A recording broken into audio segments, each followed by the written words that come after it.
안녕하세요. 세무와 부동산을 공유하는 더준 TV의 준인의 TV의 더준입니다. 오늘은 상속 증여세법상의 용어가 서로 비슷비슷하지만 세무상 처리가 상이한 세 가지 경우에 대해서 간단하게 설명드리고자 합니다.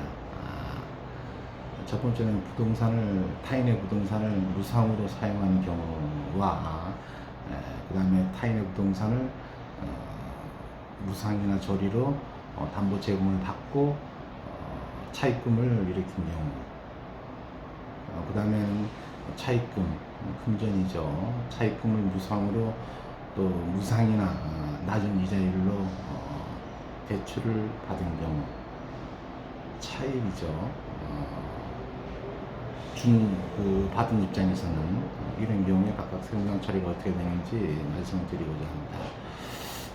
먼저 부동산을 무상으로 사용한 경우에는 당연히 납세 의무자는 무상으로 사용을 해서 수혜를 입은 사람이 되겠죠.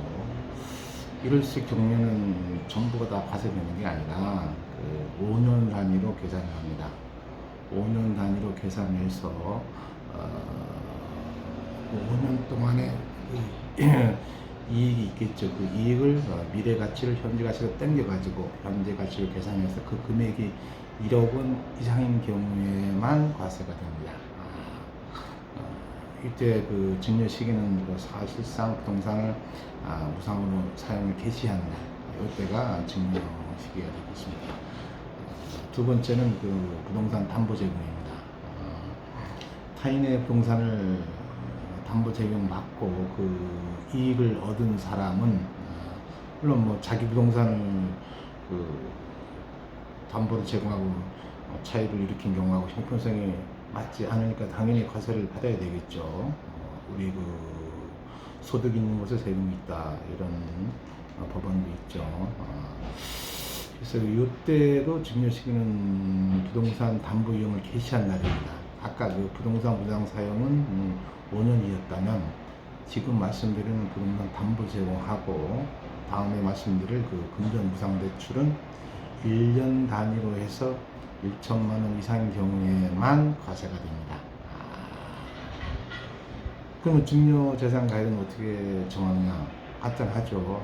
차익 담보를 잡히고 차입금을 일으켰을 거 아니겠어요? 그 차입금에다가 적정 이자율, 이게 현재는 지금 4.6%입니다. 이게 2016년 3월 21일 이후에 지금 한 7, 8년 지났나요? 한 8년? 네. 아직도 4.6%는 바뀌지 않고 있어요. 여기에다 실제로 내가 상대방한테 담보 제공자가 되겠죠. 거기다가 지급한 금액이 있다면 그 금액은 당연히 빼야 되겠죠.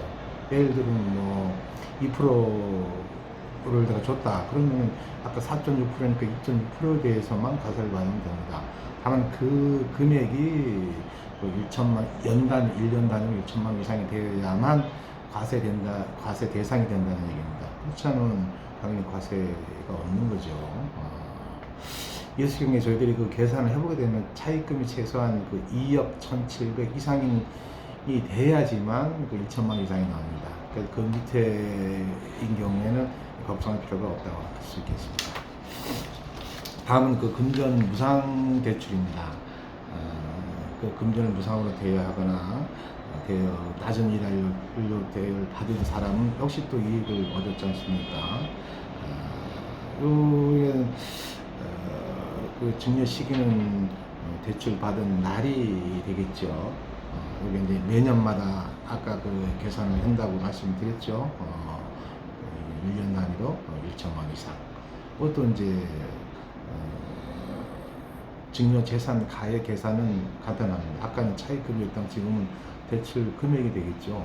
대출 금액에다가 아까 마찬가지로 4.6%를 곱하고 거기에다가 내가 미리 실제로 준 거 있다는 걸 착안해가지고 계산합니다.